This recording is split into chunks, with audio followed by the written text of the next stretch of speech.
If you ever find yourself judging a woman you have never met, I want you to picture a flat field with no fence to lean on and no roof to promise mercy. Picture the sky the color of skimmed milk and a wind that keeps worrying the grass the way a nervous hand worries a rosary. That is where I first learned how thin a person can become, how you can be reduced to breath and will and a single choice that follows you like a shadow that refuses to lengthen or shrink. I'm an old woman now. My hands have gone knotted at the knuckles, and my hearing is not what it was. Some days the names of the long dead hover just out of reach, and I have to circle them like a bee circling a jar. But that day in the field, no, I do not lose that day. It sits in me with a sharpness that time has not dulled. I could give you the smell of crushed wild onion under my palm. I could tell you how cold the soil felt through my skirt. I could tell you the sound I made when I tried not to make any sound at all. You may be thinking, how does a woman end up giving birth alone in a field? And why is she speaking of it as if it were a crime or a prayer? I will not dress it up. I will not use the soft words people prefer when they want to keep their supper down. You came to hear a true thing, and true things do not arrive with ribbons. Let me place myself for you, so you know I am not spinning a tale. I was born in the year 1842 on a patch of land outside a river town where the bottomland floods made the soil black and heavy. My father measured distance by how long it took a mule to sweat through a collar, and my mother measured it by how long it took bread to rise in winter. We were not poor in the way city people speak of poverty, with empty streets and hungry crowds. We were poor in the quiet way, always one broken tool away from fear, always one bad season away from leaving. When I speak to you like this, it is because there are fewer and fewer living mouths that can tell you what it was like to be a woman when your body was treated as a working part, like a churn or a plow. You did not expect a child the way ladies in books do. You carried it, you watched your ankles swell, you kept working, and you prayed your bones would hold. There were midwives, yes, and neighbor women with practiced hands. But they were not magic. They could only come if they were called, and they could only be called if someone knew to call them. That is the first hard truth. I was alone because I made myself alone. Not in the way you might imagine, with pride or stubbornness, but with the small lies women learn to tell so the day keeps moving. I told myself the cramps were only the kind that come from lifting wet clothes. I told myself it could wait until I finished what needed finishing. I told myself I would not be the girl who caused a fuss, not again. And the longer you tell a lie to your own mind, the more it begins to sound like common sense. I should say this plainly as well. The child I carried was not my husband's. If that sentence strikes you like a slap, then good. Let it wake you. Do not think I am confessing out of some hunger for forgiveness. I am too old for that kind of trade. I am telling you because every other detail hangs from it, like a coat hanging from a nail. My husband, Caleb, was a decent man by the standards of our place and time. He did not drink away our money. He did not lift his hand without cause. He worked hard and expected hard work back. That is what people called a good marriage then. Two bodies pulling the same load, with affection as a kind of weather that might come or might not. Caleb's affection came in useful forms. Mended harness, a roof patched before rain, wood chopped before the first frost. There are women who would have called themselves blessed, and I was, in a way. But blessing can sit beside loneliness without noticing it. The father of the child was a man who had no business being close enough to me to make such a thing possible. I will not give you his name, not because I am protecting him, dust has taken him long ago, but because names have a way of becoming excuses. If I name him, you'll start building a story where he is the villain and I am the foolish girl. The truth is more ordinary, and that is what makes it dangerous. He was a man who looked at me as if he saw the part of me that was not only wife, not only labor. I was hungry for that look in a way I did not understand until afterward, when it was too late to pretend I had not been hungry. When I realized I was with child, I did what women did. I counted back days by moons and by church Sundays. I watched my body and waited for my monthly bleeding that did not come. I told myself it might come late. I told myself I had taken cold. I told myself anything a woman can tell herself when she stands at the edge of a truth that will change her life. And then one morning, I bent to lift a bucket and felt a heaviness settle in my belly that was not only flesh, it was certainty. In our county, a woman with a child not her husband's did not merely face gossip. Gossip was the mildest part. She faced the church, which could turn its face away like a mother refusing a bratty child. She faced men who would take her shame as permission. She faced women who would treat her as contagion. And if she was married, she faced her husband's honor, which was a thing people valued more than her breathing. You might ask why I did not run. Where would I have gone? A woman alone with no money is not a free creature. She is prey. You might ask why I did not confess. I had watched confession destroy other women and heal no one. I did not believe truth would save me. I believed it would only spread the harm to every corner of the life I had built. So I did what I could. I hid it. I bound myself tighter. I took on work that kept me bent forward so my shape looked like strain, not pregnancy. I ate less at table so no one would remark on my appetite. I chose loose aprons in darker colors. I became, without meaning to, a woman made of vigilance. And vigilance, I learned, cannot stop a body from doing what it was made to do. The day it began in earnest, I was already outside before dawn, moving because movement was how I kept fear from catching me.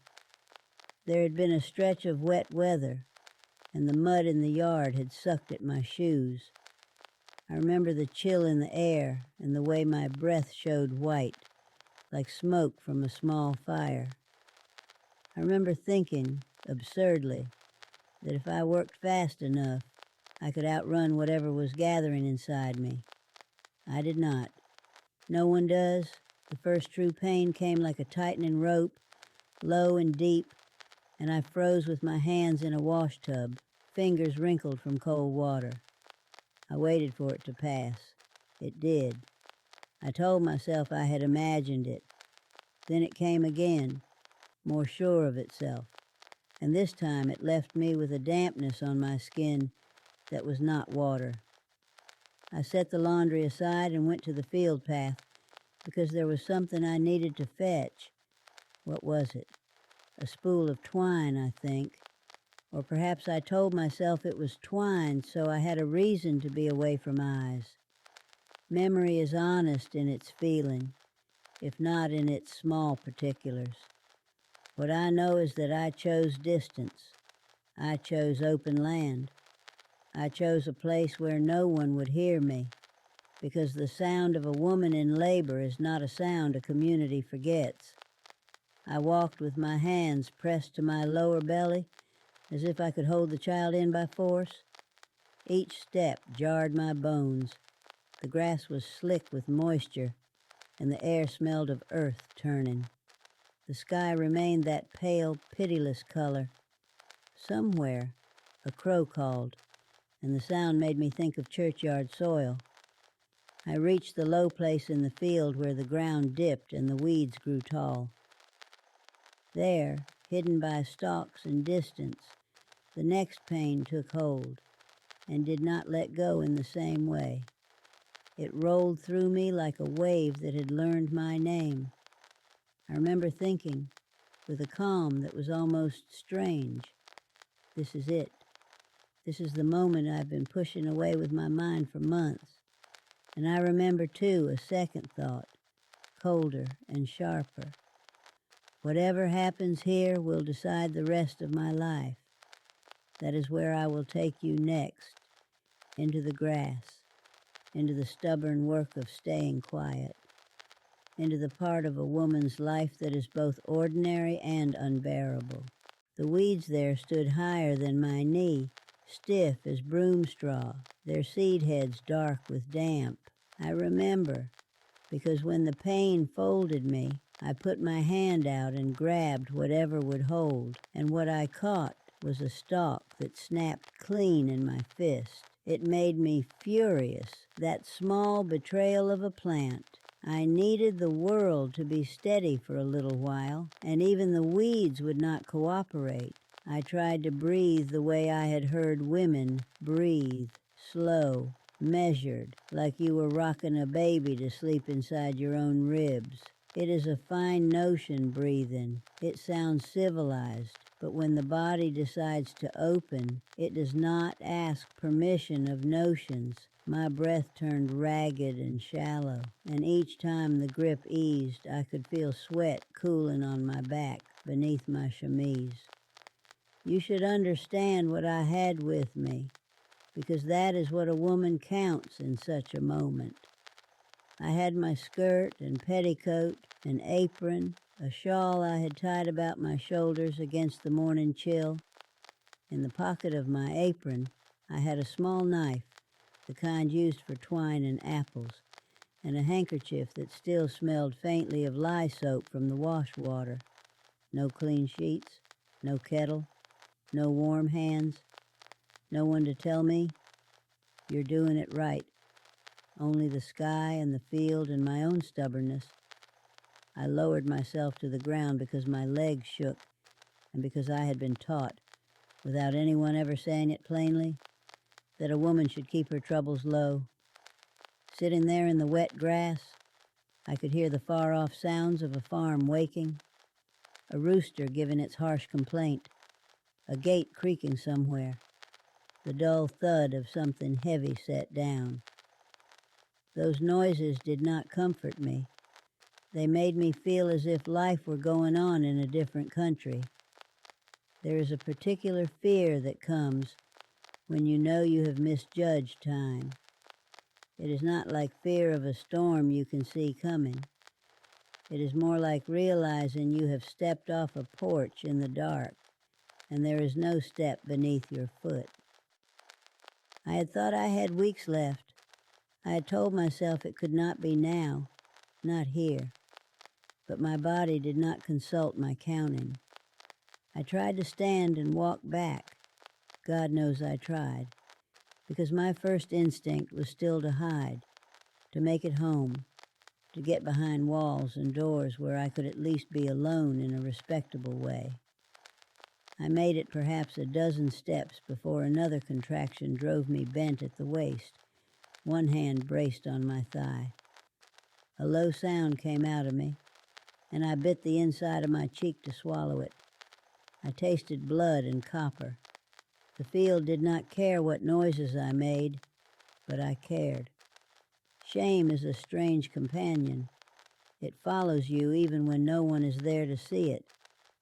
I looked toward the house, though it was not truly visible from that dip in the land.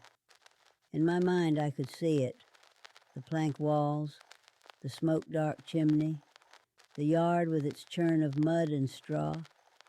I could see Caleb's back as he moved, shoulders square, doing whatever morning work he always did. I imagined him turning, noticing my absence, calling my name.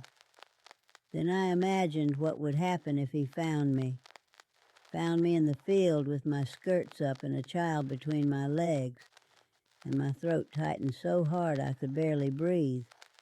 That was when I knew I would not call out, not even if I thought I might die. People speak of bravery as if it is always noble.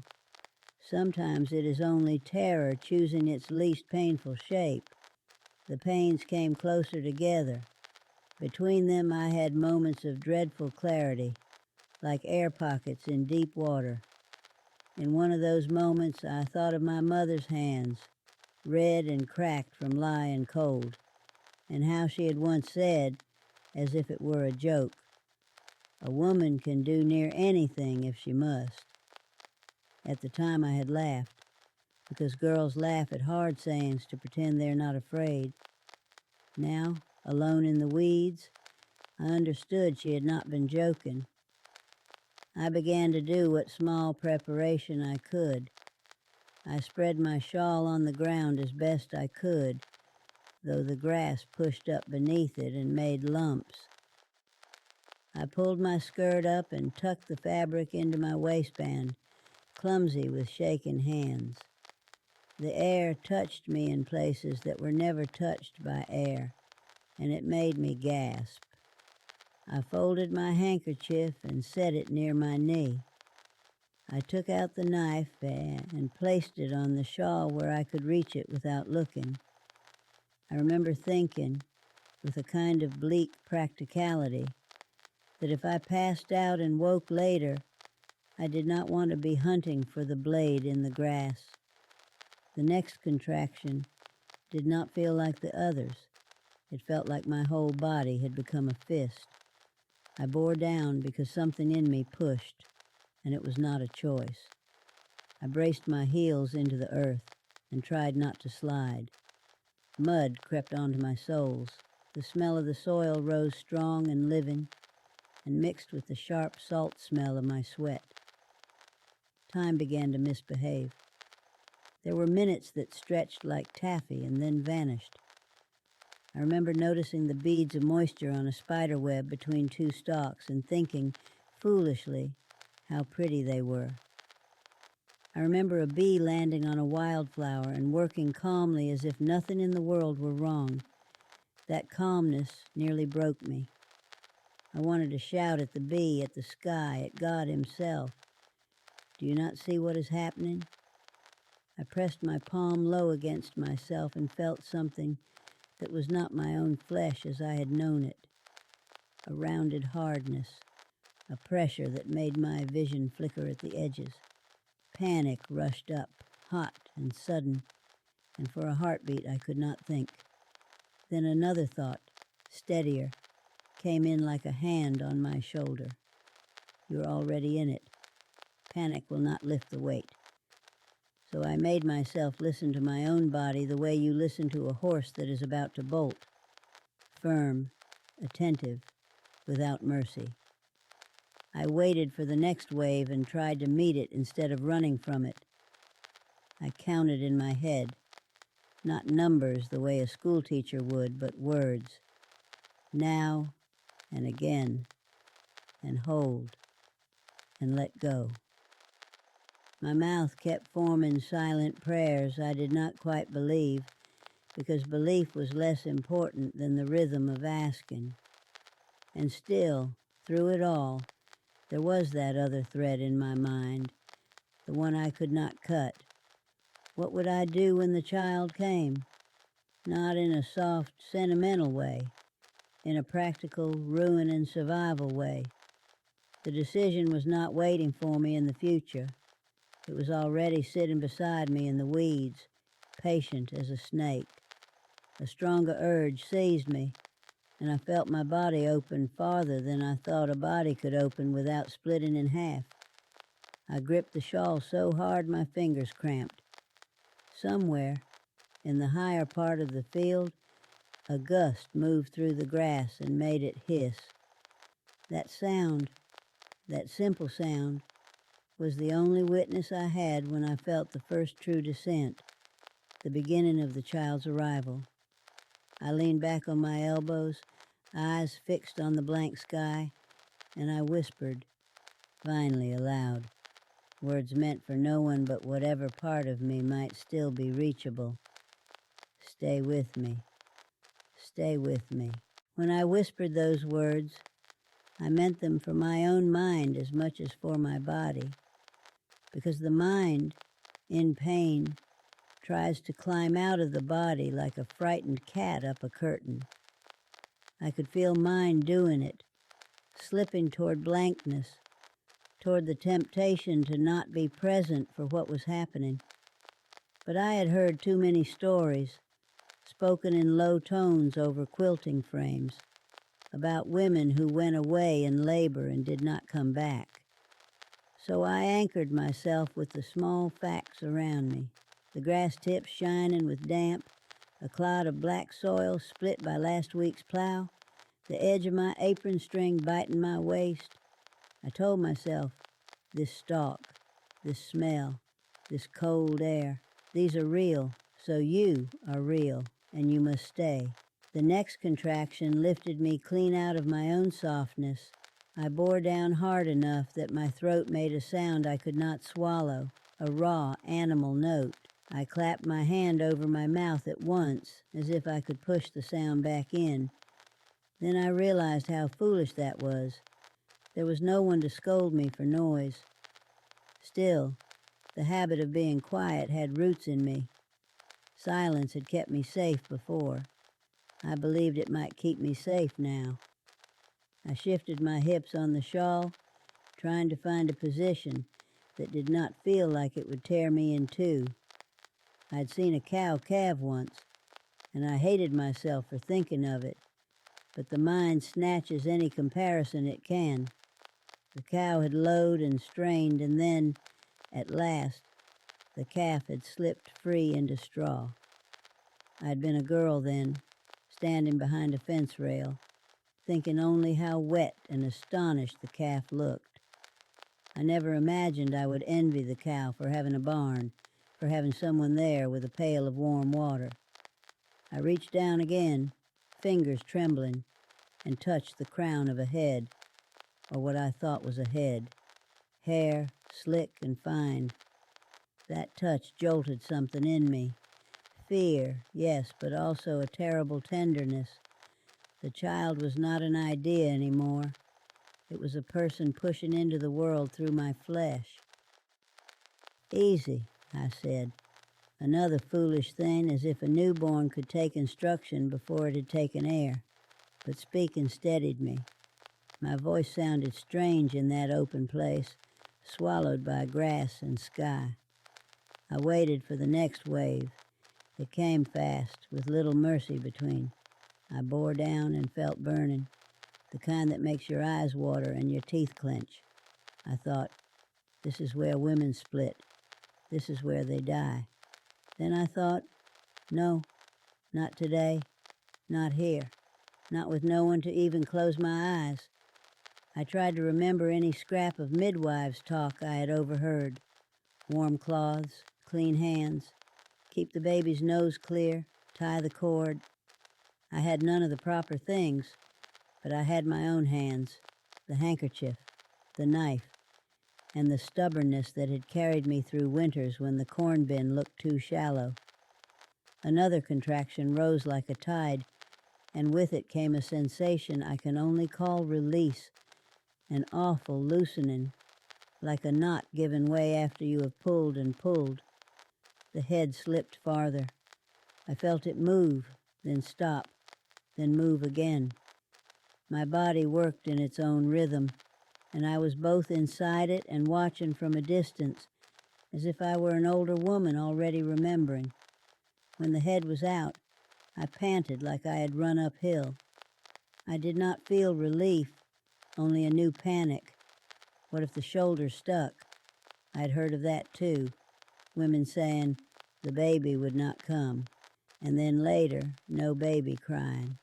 I braced my heels into the mud and waited again.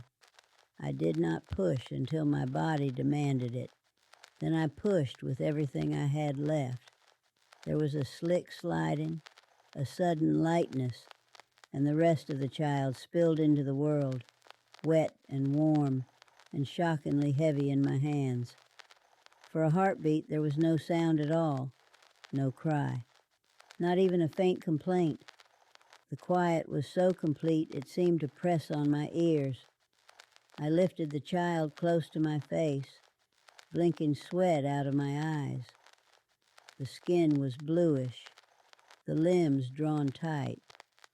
A cord pulsed between us like a living rope. I did not scream.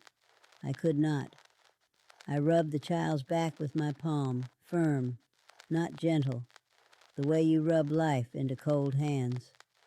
I wiped at the mouth with my handkerchief, trying to clear whatever might be there. I tilted the tiny head just so, praying I was not doing harm. My own breath came in harsh pulls. Then, a thin sound, a startled, scraping cry, like a kitten's first mew. It grew stronger, became a true wail, and I began to sob without making a sound, tears sliding into my hairline. I pressed my forehead to the child's damp scalp. The hair smelled of iron and milk that had not yet come, of something ancient and new at once. "It's all right," I whispered, though nothing was all right. "You're here. You're here." I looked because I had to know. A girl, small but not impossibly small. Her fingers opened and closed, searching for something to hold. I wrapped her in the shawl, pulling it tight to keep wind off her skin. My own body still worked behind me. After pains, the dragging, the gush that made me feel hollowed. Blood soaked the shawl's edge and stained my skirt. I pressed my thighs together and rocked, trying to keep the child warm while my body finished its grim business. The afterbirth came with a slippery heaviness, and I gagged at the smell, sweet and coppery. I used the handkerchief again, now filthy, and I wished for water so fiercely my mouth ached. Flies began to notice us.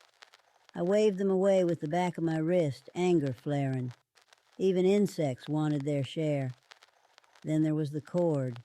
It lay between us, pale and thick, still pulsing faintly. I'd seen cords cut before, always with clean thread and a practiced hand. I had neither. My knife was sharp enough for twine, not for sacred things. But I could not stay tethered to my child in that field forever. I waited until the pulsing slowed, as I had heard you should, and then I tore a strip from my apron hem with shaking fingers, twisting it into a rough tie. I tied it around the cord near the child's belly, tight as I dared. Then I tied another knot a little farther down, toward me. My hands did not feel like mine. They felt like tools someone else was using. I took the knife and held it poised. For one moment I could not move. The blade looked too bright. My child's cries rose and fell, her face turning red with outrage at the cold world. I swallowed, hard, and cut between the knots. The cord gave with a soft, wet resistance that I will never forget. When it was done, I sat back shaking and stared at her. A living girl, breathing, crying, wrapped in my shawl. My body throbbed and leaked, my legs numb from crouching. The sky above us had brightened, the pale milk color thinning to something like weak blue. The wind kept moving the grass, hissing its indifferent hymn. And then, as the first shock eased, the other thing rushed in to take its place, the thing that had been waiting beside me all along. What would I do now?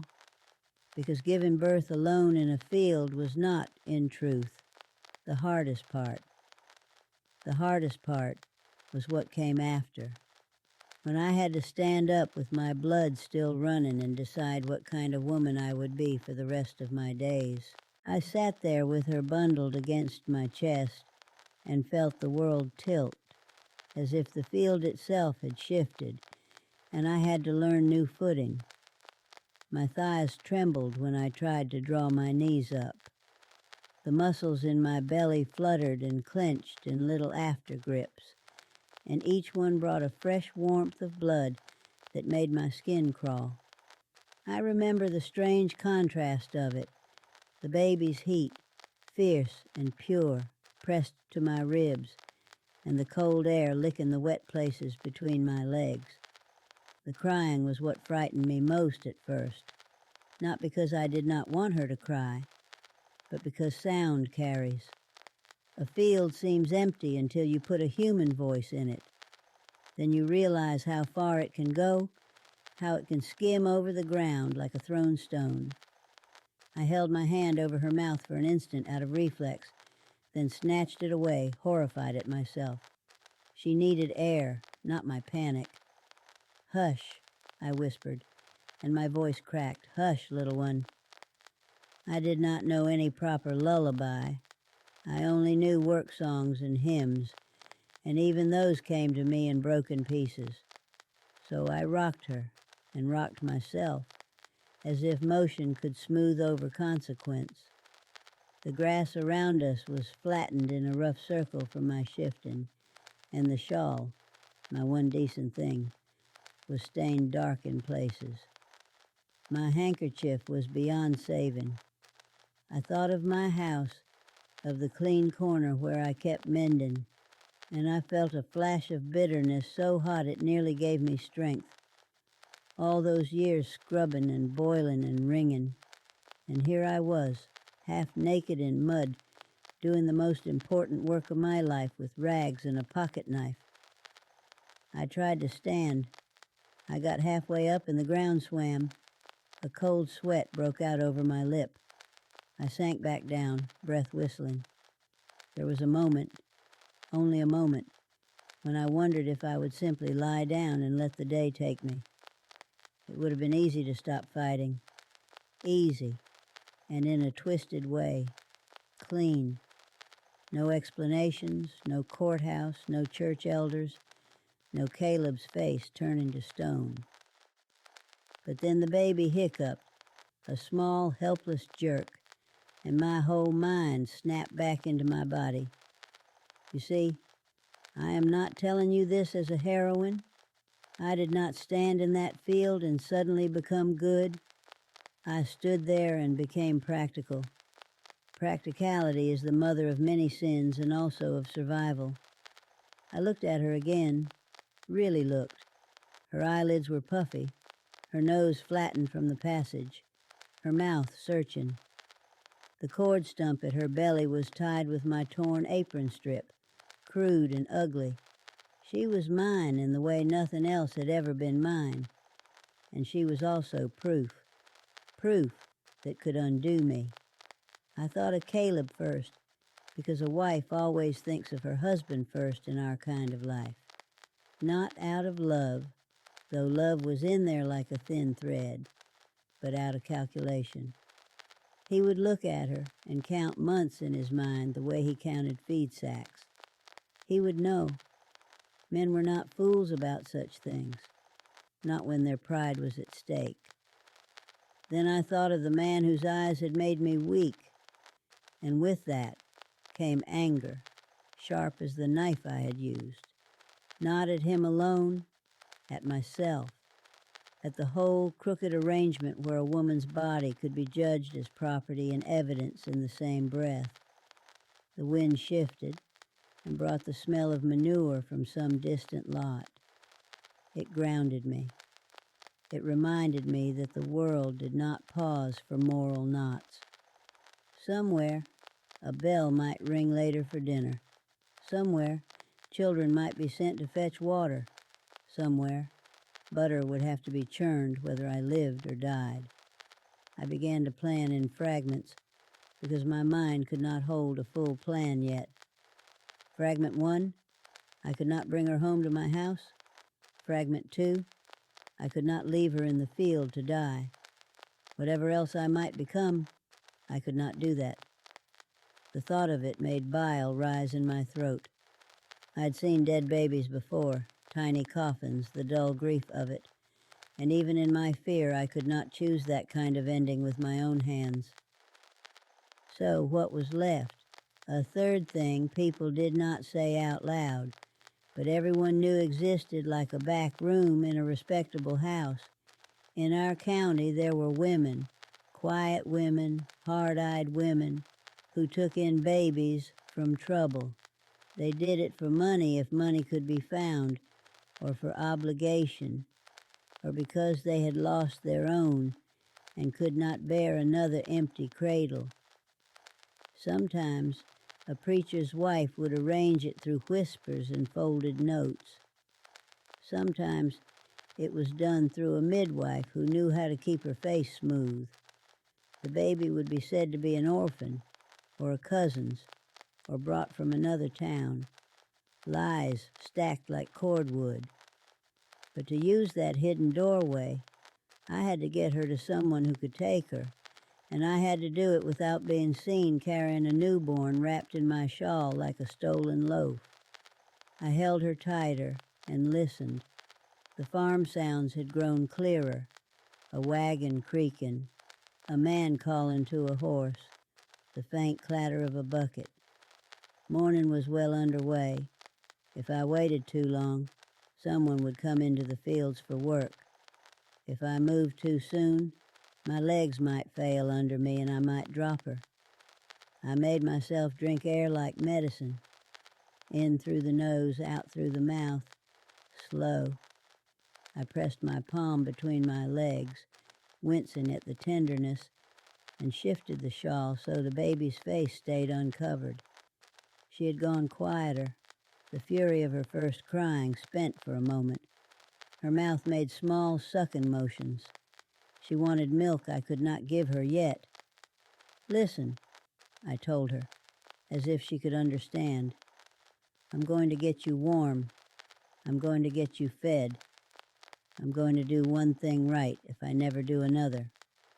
That promise felt like a nail hammered into place, something I could hold on to.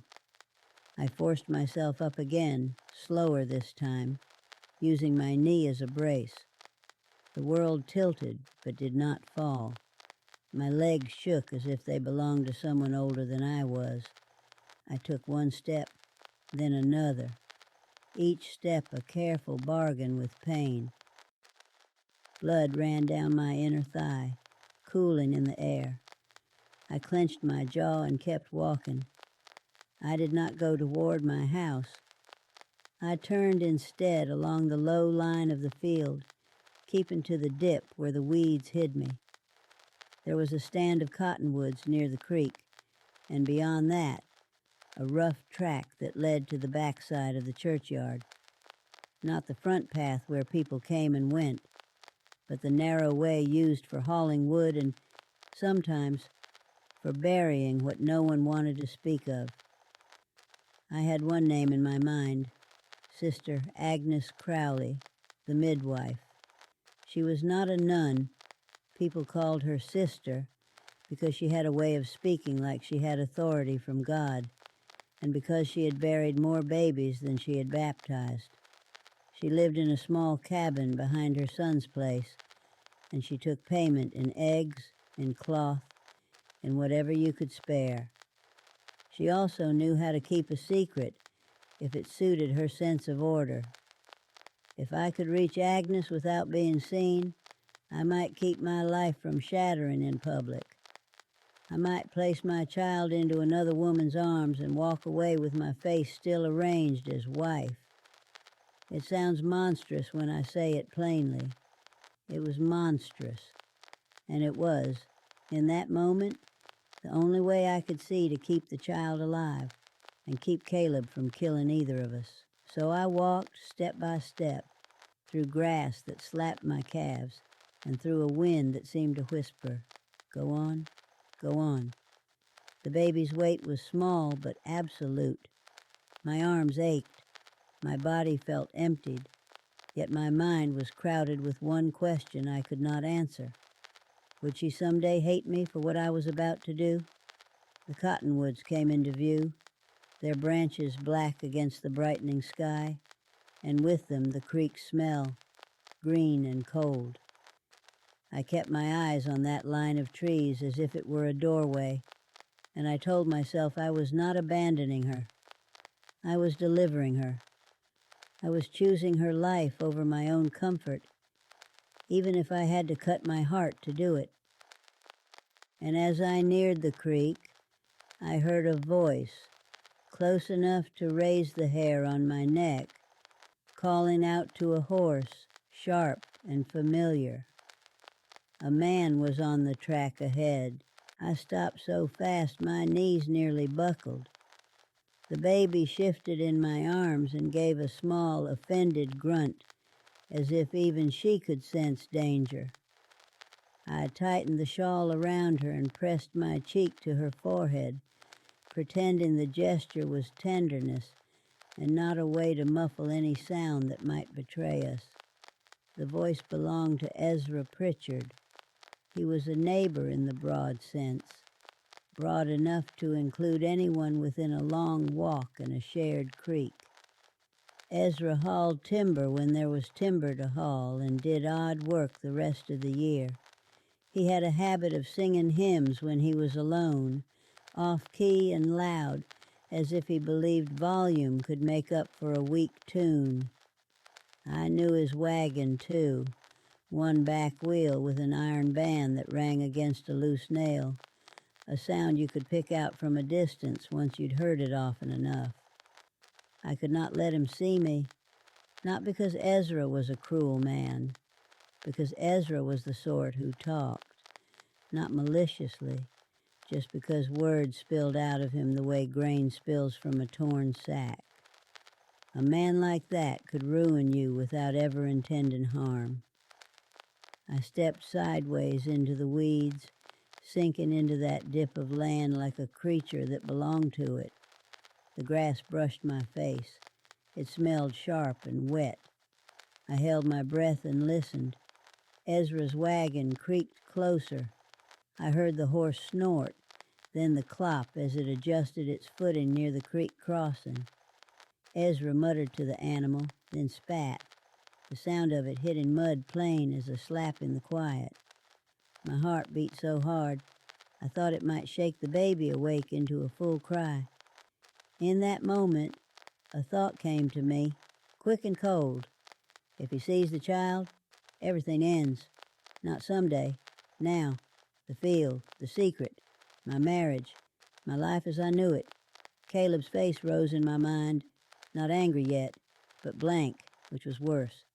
A blank face is a door that has been shut. Ezra began to hum. His tune wandered like a drunk.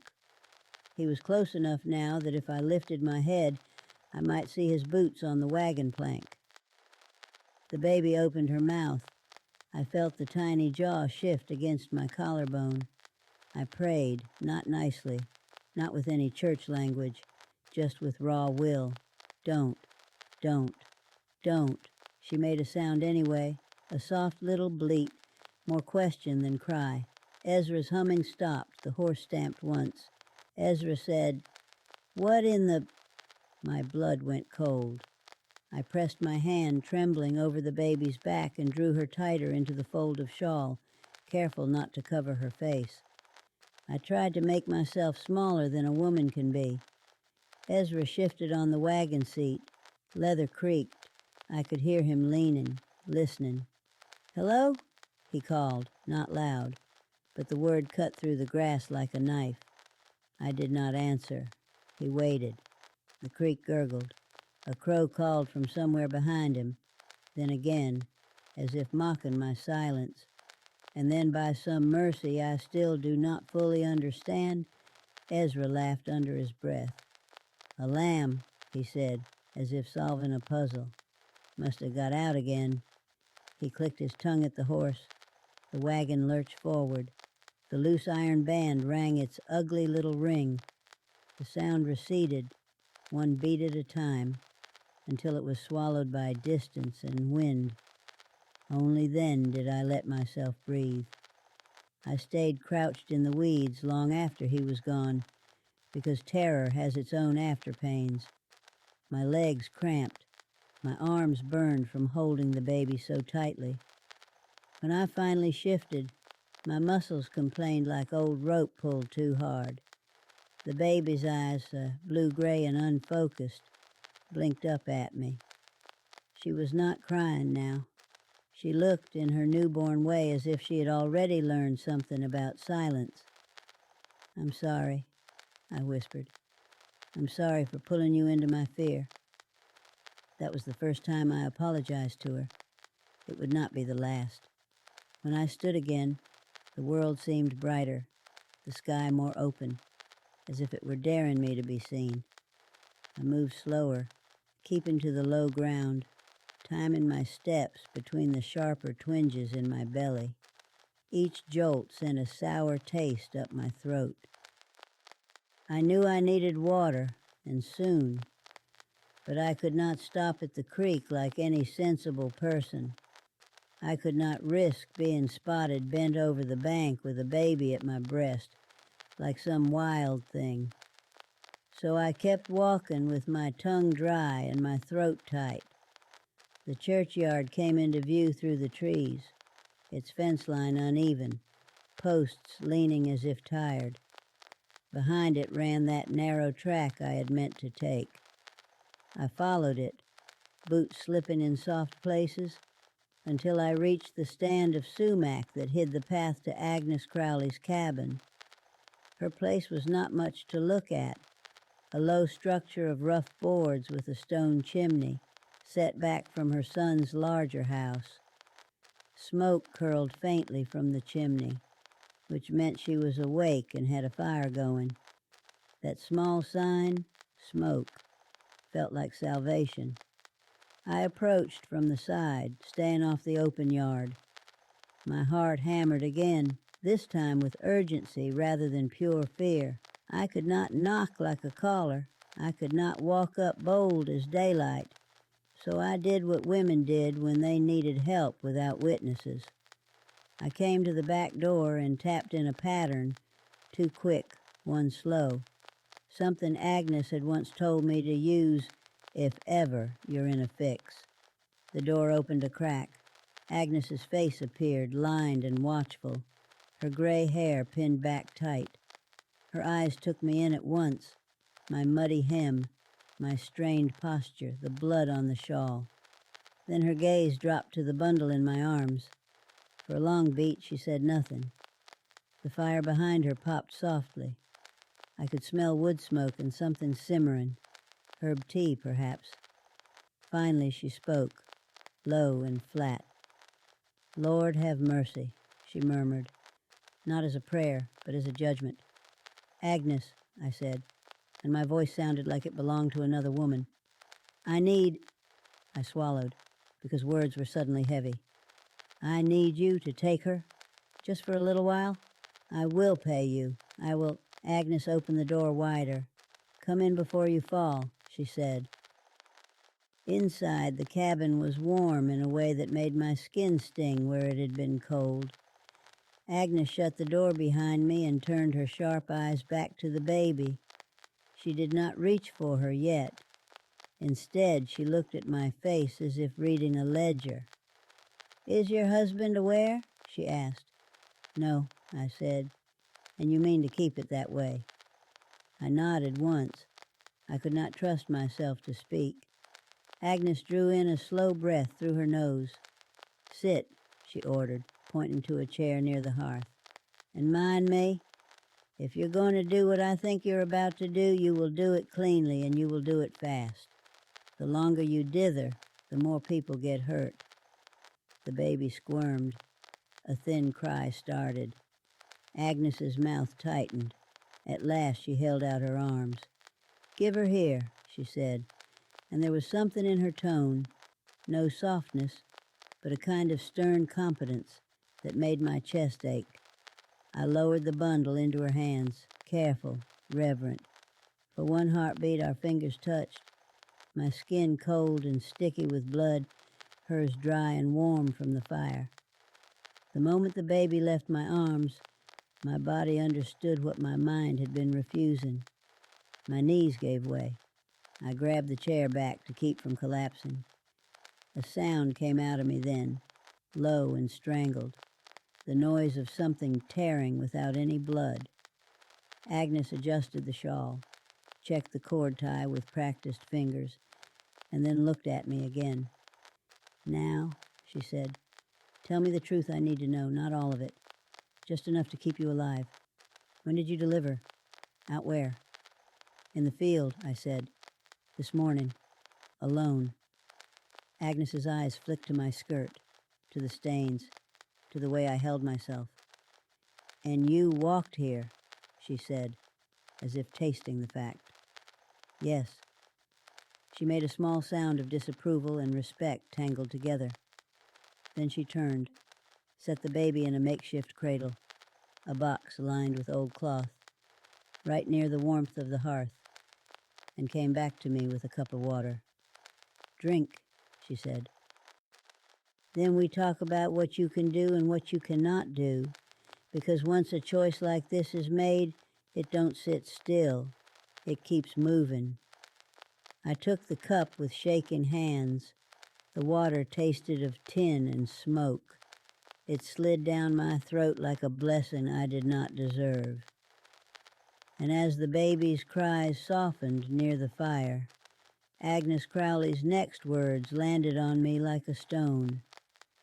"Do you want her raised by strangers," she asked, "or do you want her placed where she'll be called someone else's, properly, with papers and preaching and lies that hold?"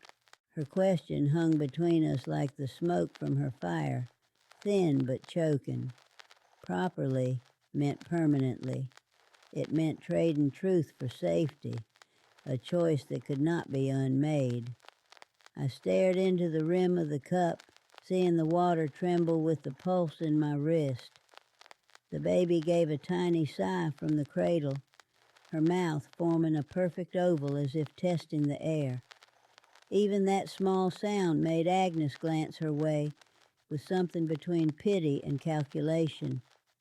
"I don't know," I said at last. "I only know I can't take her home." Agnes nodded once, neither approving nor condemning. "Then you rest here an hour," she said. "I'll see to the child. After that, you can decide whether you mean to walk away or pay me to find her a roof." The words "walk away" caught in my throat. They sounded simple, like walking away from a broken cart or a quarrel. But flesh doesn't empty like a bucket. Flesh remembers. Agnes moved with the quiet purpose of someone who has seen too much to be startled. She stripped off my ruined apron, found clean rags, and pressed a folded cloth between my legs to stem the bleeding. The heat from the hearth reached my numb ankles, prickling like pins. Every nerve in my body seemed to wake and protest at once. "Drink more," she ordered. "Shock'll steal your wits if you let it." I obeyed because obedience was easy, and because willpower had deserted me, now that another pair of hands held the baby. The relief was heavy, almost shameful. My arms ached not from longing, but from the absence of weight.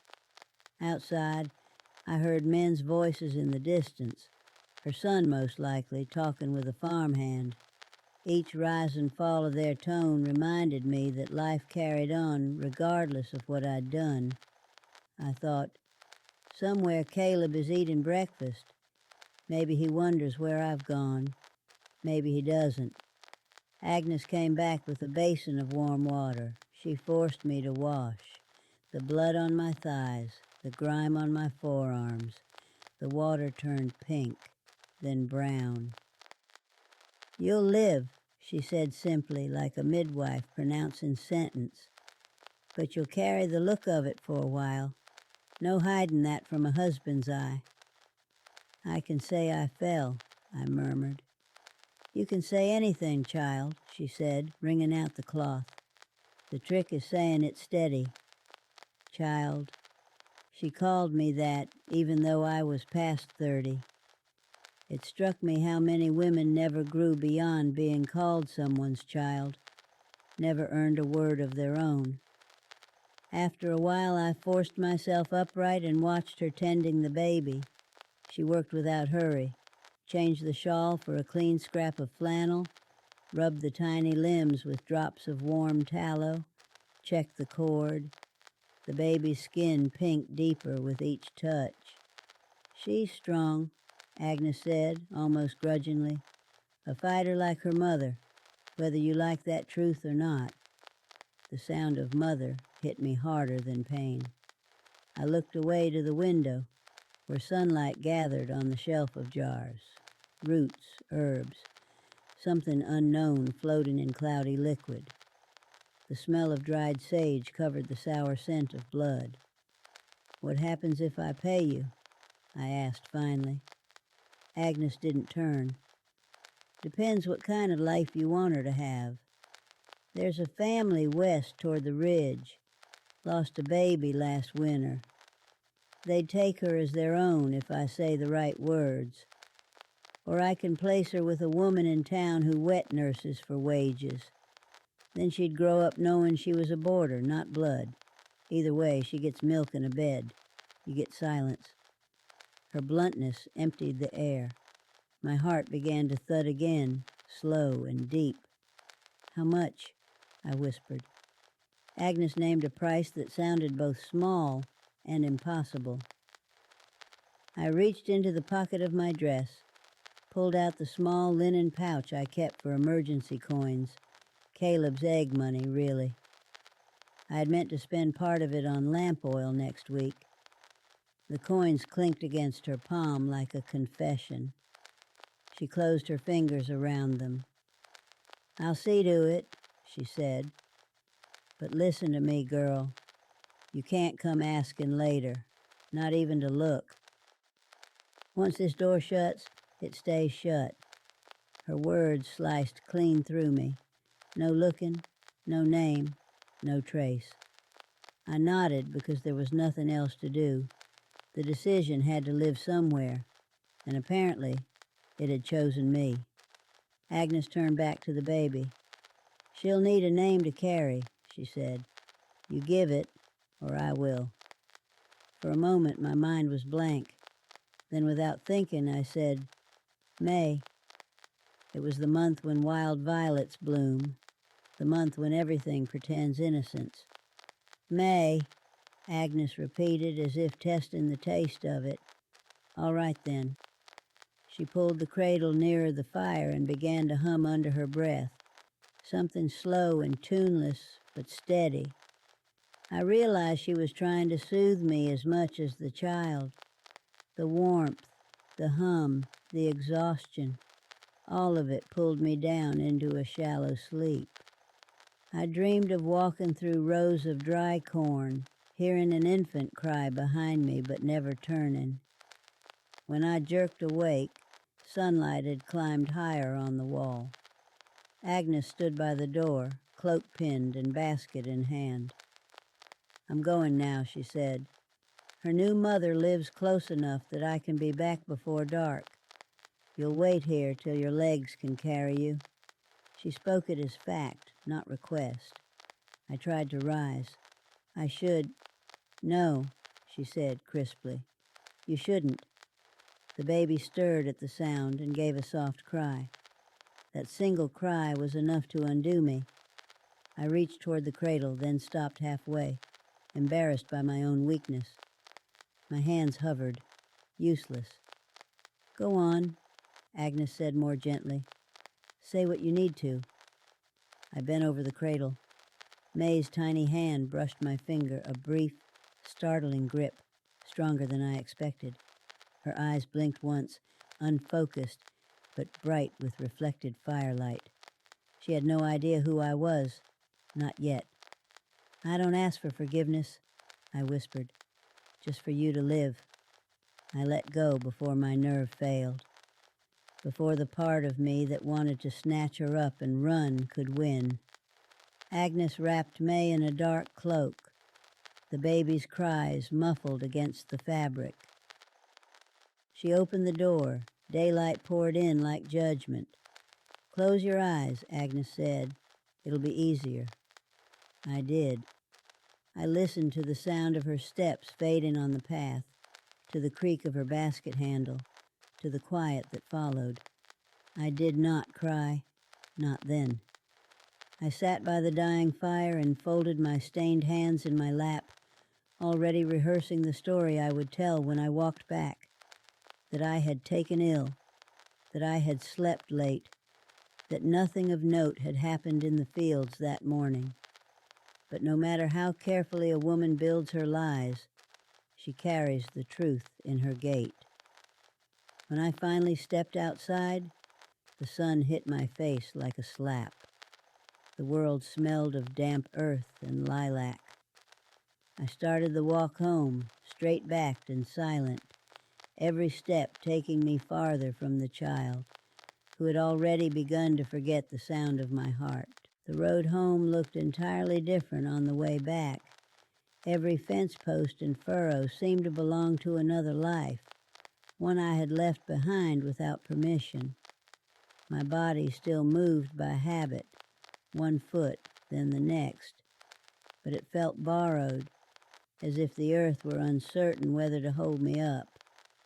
I avoided the main track and cut along the hedgerows, where birds startled at every rustle in the leaves. The morning had ripened into full sunlight by the time I saw the roof of our house. The chimney smoked faintly. Caleb had already lit a small fire for his dinner bread. The normalcy of it struck me like a stone to the chest.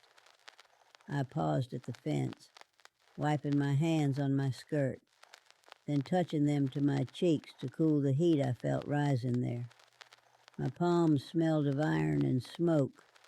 No amount of scrubbing on moss changed that. When I stepped inside the yard, the dog barked once, hesitated, and then wagged, uncertain. Even he could sense a change in me. Caleb came out from the shed doorway, a hammer in hand. His face was calm, predictable. That, too, frightened me.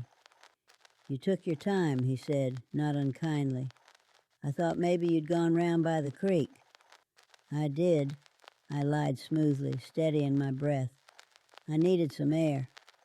He studied me briefly, not suspicious yet, just the way a man observes weather. Then he nodded toward the wash. "You finished the laundry?" "Not all," I said. "Rain clouds gathering. Thought better of it." He glanced up at the bright sky.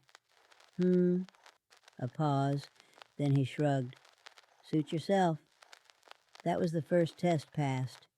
It shouldn't have felt like triumph, but a small, shameful part of me measured every word for survival, the way soldiers check ammunition.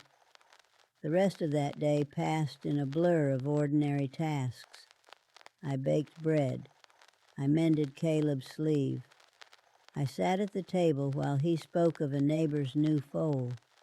I nodded at the proper times. Inside my body ached with hollow throbs that felt both physical and ghostly. Each pang reminded me of what I had done, what I had carried, what I no longer carried. That first night, I dreamt I heard the cry again. It was faint, like wind moving through reeds, yet it pierced through my skull and pulled me from sleep. I sat upright, heart racing. Caleb stirred beside me and muttered something about coyotes. I clutched the blanket to my chest, whispering that he was right.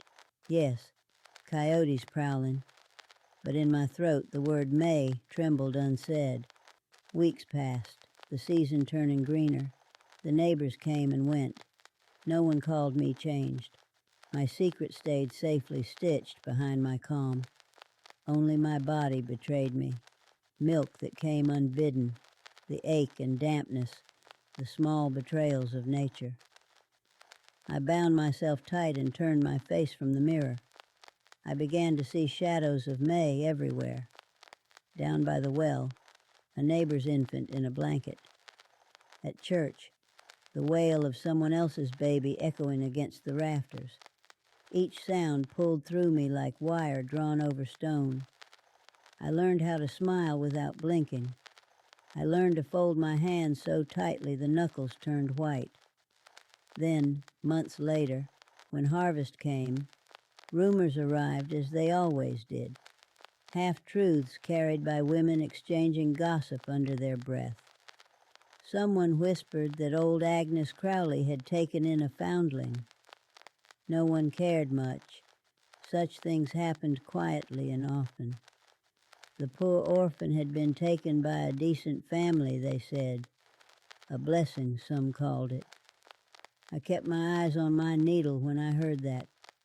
My fingers bled where I pressed the thread too hard, but my voice stayed level. Years have their own hunger. They eat everything except what you most wish to forget. Every season after that first one carried a reminder in some new form. A pair of tiny shoes mended for a neighbor's girl. The sight of a mother brushing crumbs from her child's hair. The smell of milk boiling over. None of these things killed me, but each one kept the wound from closing. Caleb never suspected, or if he did, he chose silence. Perhaps he valued peace more than truth. We grew gray together, in the way couples do when habit becomes the gentlest form of mercy. Our talk turned to weather and crops, not to dreams. There were winters when laughter returned briefly, around the stove sharing old tales. But even then, something in his voice stayed distant. When war reached our state, one of those endless conflicts that borrow sons and never bring them back, Caleb's two nephews went off. I sent food parcels, stitched bandages, prayed with other women at church. Each candle I lit, I pretended was for those boys, though some quiet part of me always whispered another name. Time blurred until the faces of children I once knew grew into adults who called me Aunt Ellen. I never corrected them. It was easier to be a harmless aunt, easier than remembering the cry that had stopped in my arms years ago. Then one spring, nearly 15 years after that morning, a woman came by the yard selling sewing thread. Her hair was dark, her eyes bright as polished glass. She said she lived west over the ridge, on a farm belonging to the Slater family, the same name Agnes had once spoken.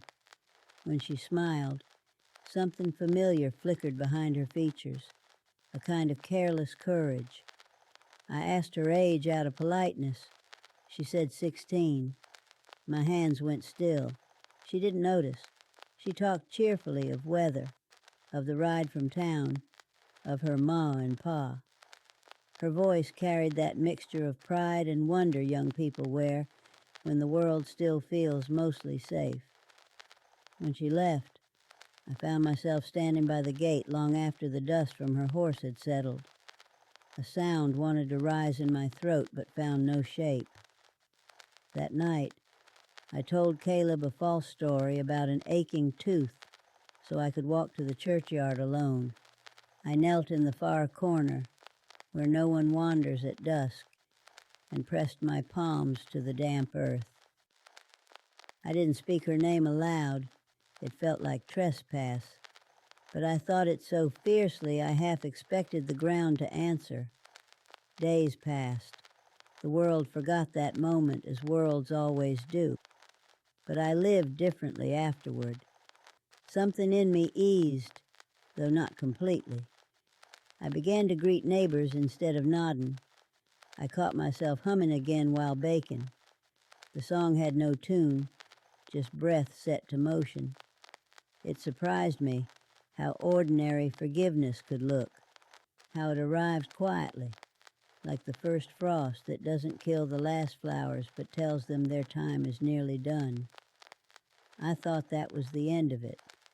I thought silence would hold. Until another 20 years passed and my hair turned silver, and I began talking more to ghosts than to people. That's when I realized stories don't lie still either. They grow restless, the way secrets grow heavy. Women die, and the silence dies with them, unless someone is stubborn enough to speak. And so I began to write letters no one would ever read, recording what memory could still reach before it faded. One of them started quite simply. I was born in the year 1842, and one morning I gave birth alone in a field. I had not planned to send them anywhere. I only wanted the truth to be somewhere besides my bones. But the day I sealed the last letter, leaving it on the kitchen table, I felt the same trembling I had known once in the grass, the same sense that what comes next will not ask permission. And that, child, whoever you're reading or listening, is why I'm speaking now. Because there's one more thing to tell, one thing that changed everything again, long after I thought the past was finished with me. I did not expect her to come back, not after all those decades, not after I'd learned to live among ghosts instead of faces. But time is an untidy keeper. It puts away what you cannot bear, then one day lays it out again, as if nothing has changed. The summer I turned 84, illness visited my bones the way winter visits trees. I could still walk to the garden, still warm the house with a small fire, but nights grew long and narrow. The doctor said my heart was strong for my age, which is only another way of saying the body hasn't yet caught up to the soul. Alone in that crooked house, I began muttering aloud, telling the walls the same story they'd already heard 1,000 times. The story of the field, the wind, the choice, the story that has been waiting for someone's ears besides my own. One afternoon, as the sun angled low, a horse knocked its hooves against my gate. I thought at first it must be the preacher's boy come to deliver flour, but when I reached the porch, I saw a woman dismounting. She wore a traveler's coat, plain but well kept. Her hair had gone from black to a deep chestnut streaked lightly with silver. When she turned, the set of her jaw struck me like a bell. "I hope I'm not intruding," she said. "They told me you live alone now." Her voice was low even, but there was a tremor beneath it, the tremor of someone repeating lines she had practiced for years. I held the doorframe for balance. "You're not intruding," I said, "though I confess my memory doesn't reach your name." She smiled faintly. "They call me May Slater," she said. Every bit of air in the yard seemed to vanish. My knees loosened. I had imagined this moment 1,000 different ways. A knock, a letter, a dream. But imagination is a pale thing compared to the living weight of a person. For an instant, neither of us spoke. The only sound was the creak of the saddle straps shifting in the heat. "I think," I managed, "you must come inside." She followed, ducking through the low doorway, her boots shedding dust onto the worn rug. I gestured for her to sit, but she looked around first, tracing the small room with her eyes, the stove, the narrow bed, the jars of dried herbs. Perhaps she recognized the shape of something she didn't know she remembered, the smell of wood smoke, the sound of a kettle, the hush of loneliness. "I've heard your name all my life," she said softly. "Mrs. Ellen Harper. Folks said you helped Sister Crowley once, years back. My mother spoke of her, the midwife who fetched me." She looked up then, meeting my eyes. The tilled calm I had held for 40 years cracked. "Fetched you," I repeated, the word catching. "That's what I was told," she said. "Though lately I've wondered if she fetched me or if she found me." The light outside had turned honey-colored. Dust motes turned slow circles in the air. I sat across from her, my hands trembling in my lap. Why come now? I asked, after so long. I didn't know until last winter, she said. Agnes's son died. They went through his papers. There was a note folded among them, written in her hand. It said, "The child called May belongs to the woman east of the creek. Name withheld for mercy." When I read it, I couldn't breathe. I came to ask if... She stopped. If it means what I think it means. Her voice did not accuse. It simply waited. I could have lied. I had spent nearly a lifetime perfecting lies shaped like quiet. But there are moments when silence itself begins to rot inside you. Yes, I said at last. She closed her eyes. The breath she released seemed to lift some invisible weight between us.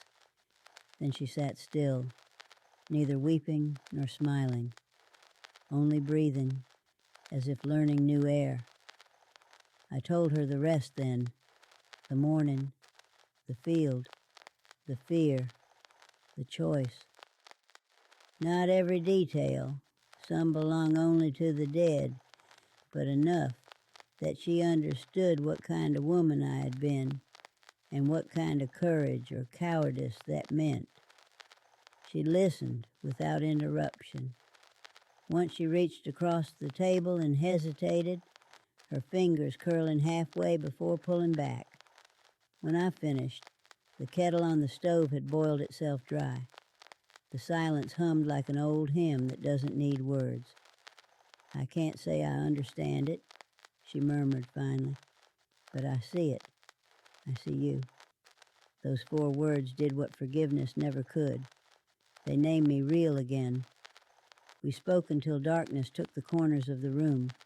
She told me of her life, parents kind enough, land steady, no children yet, but a small school where she taught others to read. I listened, as if collecting a fragile proof that she had indeed lived all those years I had lost. When she rose to leave, the crickets were loud outside, the air cooling against the porch rails. She took my hands, her palms warm, calloused, steady. "I didn't come for repentance," she said, "or blame. I just needed to see if I had a face to thank."